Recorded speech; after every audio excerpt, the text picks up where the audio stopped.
এয়া আকাশবাণী গুৱাহাটী সন্ধিয়া আঞ্চলিক বাতৰি পঢ়িছো কুমাৰ ডেভিড দাসে আৰু মোৰ সৈতে আছে অনুজা লোপামুদ্ৰা। এতিয়াৰ প্ৰধান বাতৰিসমূহত আছে শেহতীয়া বানত হোৱা ক্ষয়ক্ষতিৰ বুজ ল'বলৈ কেন্দ্ৰীয় চৰকাৰৰ আন্তঃ মন্ত্ৰালয়ৰ প্ৰতিনিধি দলৰ ৰাজ্যৰ বিভিন্ন ঠাই পৰিদৰ্শন। নদীপৃষ্ঠৰ বহন ক্ষমতা বৃদ্ধি কৰিবলৈ কেন্দ্ৰীয় চৰকাৰে বিশেষ পদক্ষেপ গ্ৰহণ কৰিব বুলি কেন্দ্ৰীয় মন্ত্ৰী সৰ্বানন্দ সোণোৱালৰ মন্তব্য। ৰাজ্যৰ বিভিন্ন ঠাইত ষ্টপ ডায়েৰিয়া শীৰ্ষক ৰাজ্যিক অভিযানৰ অধীনত ডায়েৰিয়াৰ প্ৰতিৰোধ সজাগতা কাৰ্যসূচীৰ শুভাৰম্ভ। বাংলাদেশৰ হিংসাত্মক প্ৰতিবাদৰ পৰিপ্ৰেক্ষিতত প্ৰায় 1000 ভাৰতীয় ছাত্ৰ ছাত্ৰীৰ দেশলৈ প্ৰত্যাৱৰ্তন আৰু এছিয়া কাপ টি20 ক্ৰিকেট প্ৰতিযোগিতাত ভাৰত কাইলৈ ইউএইৰ মুখামুখি। এতিয়া শুনক বিতং বাতৰি। অসমৰ শেহতীয়া বানত হোৱা ক্ষয়ক্ষতিৰ বুজ ল'বলৈ কেন্দ্ৰীয় চৰকাৰৰ কেইবাটাও প্ৰতিনিধি দল আজি ৰাজ্যত উপস্থিত হয়। কেন্দ্ৰীয় শক্তি মন্ত্ৰালয়, পথ পৰিবহণ আৰু ঘাইপথ মন্ত্ৰালয়, গ্ৰামোন্নয়ন তথা কেন্দ্ৰীয় মীন মন্ত্ৰালয়ৰ প্ৰতিনিধিৰে গঠিত ইয়াৰে এটা দলে মাজুলীৰ শালমৰা আৰু জুগুনিধাৰী অঞ্চল দুটা পৰিদৰ্শন কৰাৰ অন্তত জিলাখনৰ সকলো বিভাগৰ মুৰব্বী বিষয়াসকলৰ সৈতে জিলা আয়ুক্তৰ কাৰ্যালয়ত এখন বৈঠকত মিলিত হয়। বৈঠকখনত প্ৰতিনিধি দলটোৱে বানত হোৱা ক্ষয়ক্ষতিৰ পৰিমাণৰ লগতে ক্ষতিগ্ৰস্ত লোকসকলক সকাহ দিবলৈ বিভাগসমূহে গ্ৰহণ কৰা পদক্ষেপসমূহৰ বিষয়ে বুজ লয়। বৈঠকত জিলা আয়ুক্ত ড কাবেৰী বি শৰ্মাই জিলাখনৰ জনগাঁথনি, ভৌগোলিক পৰিসীমা আদিৰ বিষয়ে ব্যাখ্যা কৰাৰ লগতে জিলা প্ৰশাসনৰ অধীনৰ বিভাগসমূহে কৰি থকা কাম কাজৰ বিষয়ে দলটোক অৱগত কৰে।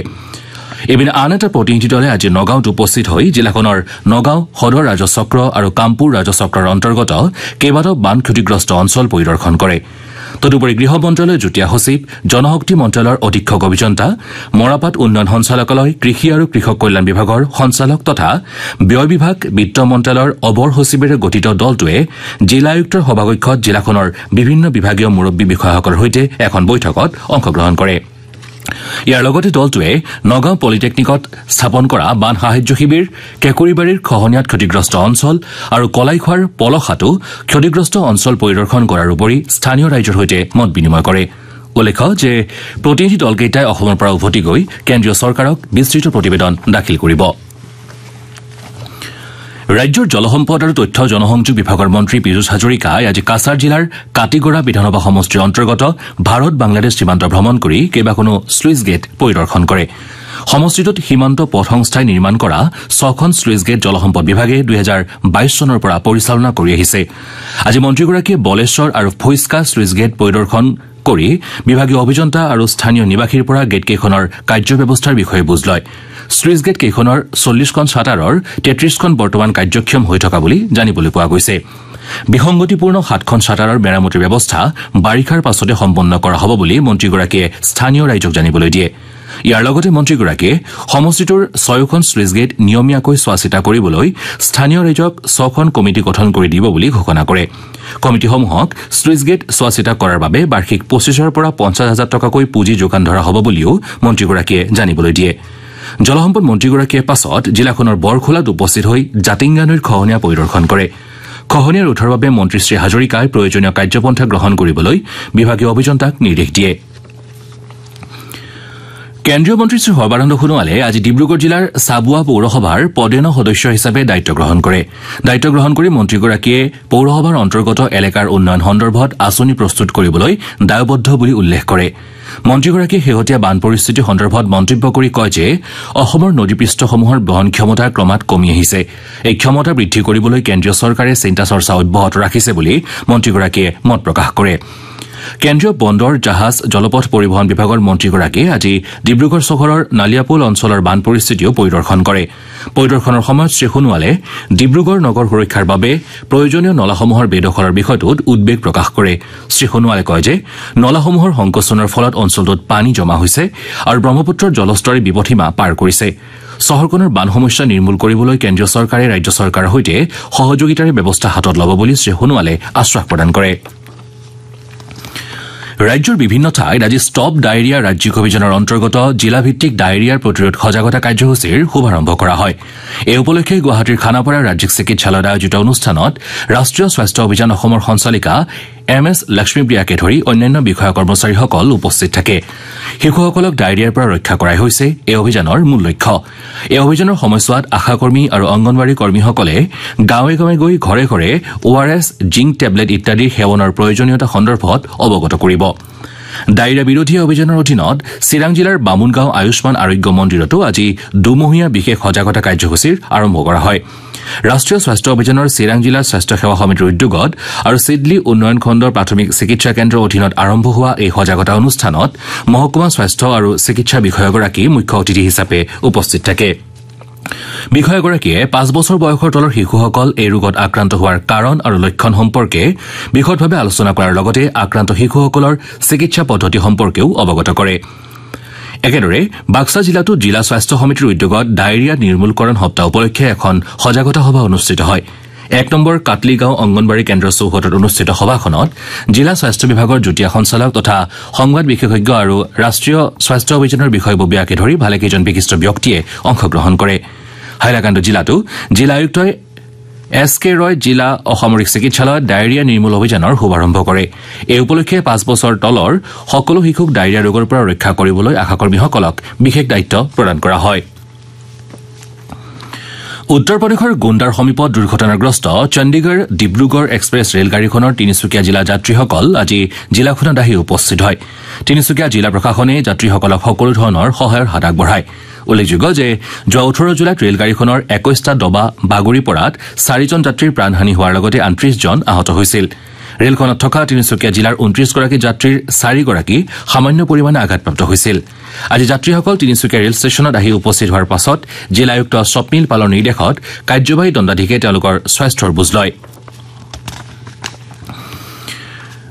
চৰকাৰে সংসদৰ বাজেট অধিৱেশনৰ পূৰ্বে কাইলৈ এখন সৰ্বদলীয় বৈঠকৰ আহ্বান কৰিছে বৈঠকত চৰকাৰে সংসদৰ উভয় সদনৰ কাম-কাজ সুচাৰুৰূপে আগবঢ়াই নিয়াৰ বাবে সকলো ধৰণৰ সহযোগিতা কামনা কৰিব বাজেট অধিৱেশন 22 জুলাইৰ পৰা 12 আগষ্টলৈ অনুষ্ঠিত হ'ব কেন্দ্ৰীয় বাজেট 23 জুলাইত সদনত দাখিল কৰা হ'ব এয়া হ'ব প্ৰধানমন্ত্ৰী নৰেন্দ্ৰ মোদী চৰকাৰৰ তৃতীয় কাৰ্যকালৰ প্ৰথমখন বাজেট ৰাষ্ট্ৰপতি শ্ৰীপতি দ্ৰৌপদী মুৰ্মুৱে যোৱা মাহত সংসদৰ উভয় সদনৰ যুটীয়া বৈঠকক সম্বোধন কৰি এইবাৰৰ বাজেট চৰকাৰৰ সুদূৰপ্ৰসাৰী নীতি আৰু ভৱিষ্যৎ পৰিকল্পনাৰ নথি হ'ব বুলি প্ৰকাশ কৰিছিল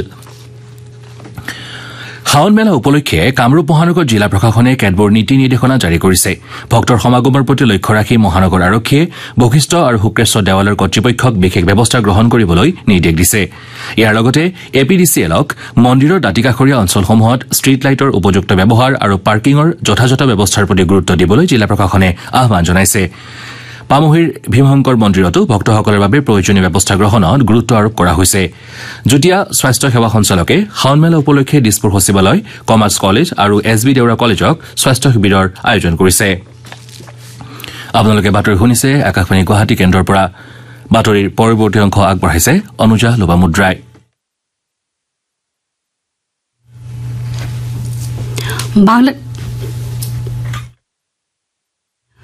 বাংলাদেশত চলি থকা হিংসাত্মক প্ৰতিবাদ কাৰ্যসূচীৰ পৰিপ্ৰেক্ষিতত প্ৰায় 1000 ভাৰতীয় ছাত্ৰ-ছাত্ৰী দেশলৈ উভতি আহিছে বৈদেশিক পৰিক্ৰমা মন্ত্ৰালয়ে দিয়া তথ্য অনুযায়ী দেশখনৰ বিভিন্ন বন্দৰ তথা স্থলপথেৰে 778 গৰাকী ছাত্ৰ-ছাত্ৰী ইতিমধ্যে দেশলৈ ঘূৰি আহিছে ইয়াৰ উপৰি ঢাকা আৰু চট্টগ্ৰাম বিমানবন্দৰৰ নিয়মীয়া বিমান সেৱাৰে প্ৰায় 200 গৰাকী ছাত্ৰ-ছাত্ৰী ঘৰলৈ উভতি আহিছে মন্ত্ৰালয়ে জনোৱা অনুযায়ী ঢাকাত থকা ভাৰতীয় উচ্চায়ুক্তৰ লগতে চট্টগ্ৰাম ৰাজশ্বাহী সিলেট আৰু খুলনাত থকা সহকাৰী উচ্চায়ুক্তই ভাৰতীয় নাগৰিকসকলক দেশলৈ ঘূৰি অহাত সহায় কৰিছে বৈদেশিক পৰিক্ৰমা মন্ত্ৰালয়ে দিয়া বিবৃতি অনুযায়ী স্থানীয় কৰ্তৃপক্ষৰ সহযোগত উচ্চায়ুক্ত আৰু সহকাৰী উচ্চায়ুক্তসকলে ভাৰত বাংলাদেশৰ সীমান্ত পাৰ কৰি ভাৰতীয় নাগৰিকসকলৰ নিৰাপদ যাত্ৰা সুনিশ্চিত কৰিছে ইয়াৰ বাবে মন্ত্ৰালয়ে সামৰিক বিমান পৰিবহণ বন্দৰ আৰু সীমা সুৰক্ষা বাহিনীৰ কৰ্তৃপক্ষৰ সহযোগিতাত বিভিন্ন পদক্ষেপ গ্ৰহণ কৰিছে উল্লেখযোগ্য যে ৰাজ্যৰ ভাৰত বাংলাদেশ সীমান্তৰ কৰিমগঞ্জ সুতাৰকান্দি সংহত পহৰা চকীৰ জৰিয়তেও 41 গৰাকী ভাৰতীয় ছাত্ৰ-ছাত্ৰী বাংলাদেশৰ পৰা স্বদেশলৈ উভতি আহিছে কৰিমগঞ্জ জিলা প্ৰশাসনে পৰিস্থিতি পৰ্যবেক্ষণ কৰিবলৈ আৰু বাংলাদেশৰ পৰা অহা ভাৰতীয় ছাত্ৰ-ছাত্ৰীসকলৰ বিষয়টো তদাৰক কৰিবলৈ এজন দণ্ডাধীশক দায়িত্ব অৰ্পণ কৰিছে নীতি আয়োগৰ বিশেষ কাৰ্যসূচী সম্পূৰ্ণতা অভিযানৰ অধীনত অসমৰ কেইবাখনো জিলাত কাৰ্যসূচী অব্যাহত আছে এই উপলক্ষে আজি ধুবুৰী জিলাৰ বীৰসিং জৰুৱা উন্নয়ন খণ্ডৰ অধীনত বীৰসিং গাঁও পঞ্চায়তৰ কাৰ্যালয়ত স্বাস্থ্য আৰু কৃষি বিভাগে বিভিন্ন সজাগতামূলক কাৰ্যসূচী গ্ৰহণ কৰে সম্পূৰ্ণতা অভিযানৰ কাৰ্যসূচীৰ অধীনত স্বাস্থ্য বিভাগে গ্ৰহণ কৰা সজাগতামূলক অনুষ্ঠানত ৰাইজৰ স্বাস্থ্য পৰীক্ষা কৰাৰ লগতে মহিলা আৰু শিশুক উন্নত চিকিৎসা প্ৰদানৰ ব্যৱস্থা তথা পুষ্টিকৰ খাদ্য যোগানৰ ওপৰত গুৰুত্ব আৰোপ কৰা হয় কৃষি বিভাগে গ্ৰহণ কৰা কাৰ্যসূচীত মাটিৰ গুণাগুণ পৰীক্ষা কৰা প্ৰক্ৰিয়াকৰণ, ফল-মূলৰ খেতি, ৰেচম পালন ইত্যাদি বিভিন্ন স্বাৱলম্বনৰ আধাৰ বিষয়ত সজাগতামূলক কাৰ্যসূচী গ্ৰহণ কৰা হয়। সম্পূৰ্ণতা অভিযানৰ কাৰ্যসূচীত ধুবুৰী জিলাৰ অতিৰিক্ত আয়ুক্ত বীৰ সিং স্বাস্থ্য কেন্দ্ৰৰ চিকিৎসক, ধুবুৰী জিলা কৃষি বিভাগৰ সহকাৰী উন্নয়ন বিষয়াকে ধৰি বিভিন্ন বিভাগৰ বিষয়া কৰ্মচাৰীসকল উপস্থিত থাকে। तारीख पे तारीख, तारीख पे तारीख, लेकिन अब ऐसा नहीं। FIR करना आसान नहीं, आसान बन गया अब। पता नहीं जांच में कुछ हो भी रहा है या नहीं। अब पूरी जानकारी मिलेगी। क्या मोबाइल में जो फोटो है उसे सबूत मानेंगे वो? माना जाएगा दोस्त। छोड़ो कल की बातें, कल की बात पुरानी, नए कानून लिखेंगे नए भारत की कहानी। ये नई आजादी, ये नई आजादी। ये सुधारवादी हैं, नहीं है ये दंड प्रधान। टेक्नोलॉजी का अधिक उपयोग, मिलेगा तेज न्याय। पीड़ित को ये देते हैं कई नए अधिकार। अपराधों के लिए हैं इसमें कड़े प्रावधान। न्याय केंद्रित कानून लिखेंगे अब नए भारत की कहानी। नए आपराधिक कानून 1 जुलाई 2024 से लागू। आजाद भारत, अपने आजादी, ये नई आजादी। নগাঁও আৰক্ষীৰ এটা দলে গোপন সূত্ৰৰ পম খেদি চাইবাৰ অপৰাধৰ লগত জড়িত 5টা দুৰ্ধৰ্ষ অপৰাধীক গ্ৰেপ্তাৰ কৰিবলৈ সমৰ্থ হয়। নগাঁও জিলাৰ অতিৰিক্ত আৰক্ষী অধীক্ষকৰ নেতৃত্বত চলোৱা অভিযানত ধৃত অপৰাধীকেইটাৰ ঘৰ মহাৰাষ্ট্ৰ, অসমৰ বৰপেটা আৰু নগাঁৱৰে কচুৱাত বুলি জানিব পৰা গৈছে। অপৰাধী চক্ৰটোৱে জিলাখনৰ বিভিন্ন বেংক একাউণ্ট হেক কৰি ধন আত্মসাতৰ ঘটনা সংঘটিত কৰি আহিছিল। অপৰাধীকেইটাৰ পৰা 5টা মোবাইল ফোন, কেইবাখনো ATM কাৰ্ড আৰু চিম কাৰ্ড জব্দ কৰা হৈছে। নগাঁও আৰক্ষীয়ে এই সন্দৰ্ভত সদৰ থানাত এটা গোচৰ ৰুজু কৰি তদন্ত অব্যাহত ৰাখিছে। কাজিৰঙা ৰাষ্ট্ৰীয় উদ্যানৰ গোলাঘাট জিলাৰ হালধিবাৰী অঞ্চলত বন বিভাগে চলোৱা অভিযানত আজি দুষ্প্ৰাপ্য পিপলি চেং মাছৰ সৈতে এটা সৰবৰাহকাৰীক আটক কৰা হৈছে। ইফালে বানপানীৰ পৰিপ্ৰেক্ষিতত বন্যপ্ৰাণী সুৰক্ষাৰ প্ৰতি লক্ষ্য ৰাখি গোলাঘাট জিলা প্ৰশাসনে ট্ৰাক চলাচলৰ ক্ষেত্ৰত কেতবোৰ নতুন নিৰ্দেশনা জাৰি কৰিছে। এই অনুযায়ী আজিৰে পৰা পুৱা 6 বজাৰ পৰা সন্ধিয়া 5 বজালৈ কাজিৰঙাৰ মাজেৰে ট্ৰাকৰ চলাচল স্বাভাৱিকভাৱে হ'ব বুলি নিৰ্দেশনা প্ৰদান কৰা হৈছে। আনহাতে সন্ধিয়া 5 বজাৰ পৰা পুৱা 6 বজালৈ ট্ৰাকৰ চলাচল সম্পূৰ্ণৰূপে বন্ধ থাকিব। অন্যান্য যান বাহনসমূহ পূৰ্বৰ দৰে স্বাভাৱিকভাৱে নিয়ন্ত্ৰিত গতিত চলাচল কৰিব বুলি বিভাগীয় কৰ্তৃপক্ষই জানিবলৈ দিছে। দেশৰ অন্যান্য প্ৰান্তৰ লগতে নগাঁও জিলাতো ডাক বিভাগৰ বিভিন্ন আঁচনিৰ বিষয়ে গ্ৰাহকৰ মাজত সজাগতা সৃষ্টিৰ বাবে চৌপাল শীৰ্ষক বিশেষ অভিযান চলি আছে। আজি নগাঁও ডাক সংমণ্ডলৰ উদ্যোগত নগাঁও প্ৰধান ডাকঘৰত এই অভিযানৰ শুভাৰম্ভ কৰা হয়। এই উপলক্ষে আয়োজিত অনুষ্ঠানত নগাঁও পৌৰসভাৰ উপ পৌৰপতি সীমান্ত বৰাই মুখ্য অতিথি হিচাপে অংশগ্ৰহণ কৰে। তেওঁ ডাক বিভাগে ৰাইজৰ উত্তৰণৰ বাবে ৰূপায়ণ কৰা আঁচনিসমূহৰ সুবিধা গ্ৰহণ কৰিবলৈ সকলোকে আহ্বান জনায়। সভাত ডাক বিভাগৰ বিষয়াসকলে ভাৰতীয় ডাক বীমা, সঞ্চয় একাউণ্ট, সুকন্যা সমৃদ্ধি যোজনা আদি বিভিন্ন আঁচনিৰ বিষয়ে উপস্থিত ৰাইজক অৱগত কৰে। উল্লেখযোগ্য যে এই সজাগতা অভিযান 100 দিনলৈ অব্যাহত থাকিব। আকাশবাণী গুৱাহাটী কেন্দ্ৰৰ আঞ্চলিক বাতৰি বিভাগে আজি নিশা 8:02 দৃষ্টিপাত অনুষ্ঠানত পেৰিছ অলিম্পিক আৰু ভাৰত সন্দৰ্ভত আলোচনা প্ৰচাৰ কৰিব। এই অনুষ্ঠানত সাংবাদিক কুলপ্ৰদীপ ভাগৱতী আৰু সুবোধ মল্ল বৰুৱা সমল ব্যক্তি হিচাপে উপস্থিত থাকিব। অনুষ্ঠানটোৰ আঁত ধৰিব মানস প্ৰতিম শৰ্মাই। ৰাজ্যৰ বিভিন্ন ঠাইত মহৰ প্ৰাদুৰ্ভাৱ ৰোধ কৰিবলৈ বিভিন্ন কাৰ্যপন্থা হাতত লোৱা হৈছে। ডিব্ৰুগড় জিলা প্ৰশাসনে বানাক্ৰান্ত অঞ্চলৰ লগতে বিভিন্ন ঠাইত ধোঁৱা দিয়াৰ ব্যৱস্থা কৰিছে। বানৰ পাছত মহে বিয়পাব পৰা মেলেৰিয়া, জাপানিজ এনচেফেলাইটিছ, ডেংগি ইত্যাদি ৰোগসমূহ প্ৰতিহত কৰিবলৈ জিলা প্ৰশাসনে এই কাৰ্যপন্থা গ্ৰহণ কৰিছে। শ্ৰীলংকাৰ ডাম্বুলাত অনুষ্ঠিত মহিলাৰ এছিয়া কাপ T20 ক্ৰিকেট প্ৰতিযোগিতাৰ গ্ৰুপ পৰ্যায়ৰ এখন খেলত আজি থাইলেণ্ডে মালয়েছিয়াক 22 ৰানত পৰাস্ত কৰে। টছত জিকি থাইলেণ্ডে প্ৰথমে বেট ধৰাৰ সিদ্ধান্ত লৈ নিৰ্ধাৰিত 20 অভাৰত 6 উইকেটৰ বিনিময়ত 133 ৰান সংগ্ৰহ কৰে। প্ৰত্যুত্তৰত মালয়েছিয়াই 20 অভাৰত 8 উইকেটৰ বিনিময়ত 111 ৰানহে কৰিবলৈ সমৰ্থ হয়। আনহাতে কিছু সময়ৰ পাছতে আন এখন খেলত শ্ৰীলংকা আৰু বাংলাদেশ মুখামুখি হ'ব। ইপিনে ভাৰত কাইলৈ দিনৰ 2 বজাত UAEৰ বিৰুদ্ধে অৱতীৰ্ণ হ'ব। বাতৰি শেষ কৰাৰ পূৰ্বে প্ৰধান বাতৰিকেইটা আকৌ এবাৰ পঢ়ি দিছো। শেহতীয়া বানত হোৱা ক্ষয়-ক্ষতিৰ বুজ ল'বলৈ কেন্দ্ৰীয় চৰকাৰৰ আন্তঃ মন্ত্ৰালয় প্ৰতিনিধি দলৰ ৰাজ্যৰ বিভিন্ন ঠাই পৰিদৰ্শন। নদী পৃষ্ঠৰ বহন ক্ষমতা বৃদ্ধি কৰিবলৈ কেন্দ্ৰীয় চৰকাৰৰ বিশেষ পদক্ষেপ গ্ৰহণ কৰিব বুলি কেন্দ্ৰীয় মন্ত্ৰী সৰ্বানন্দ সোণোৱালৰ মন্তব্য। ৰাজ্যৰ বিভিন্ন ঠাইত ষ্টপ ডায়েৰিয়া শীৰ্ষক ৰাজ্যিক অভিযানৰ অধীনত ডায়েৰিয়া প্ৰতিৰোধ সজাগতা কাৰ্যসূচীৰ শুভাৰম্ভ। বাংলাদেশত চলি থকা হিংসাত্মক প্ৰতিবাদৰ পৰিপ্ৰেক্ষিতত প্ৰায় 1000 ভাৰতীয় ছাত্ৰ ছাত্ৰীৰ দেশলৈ প্ৰত্যাৱৰ্তন আৰু এছিয়া কাপ T20 ক্ৰিকেট প্ৰতিযোগিতাত ভাৰত কাইলৈ UAEৰ মুখামুখি। সন্ধিয়াৰ আঞ্চলিক বাতৰিৰ ইমানতে অন্ত পৰিল।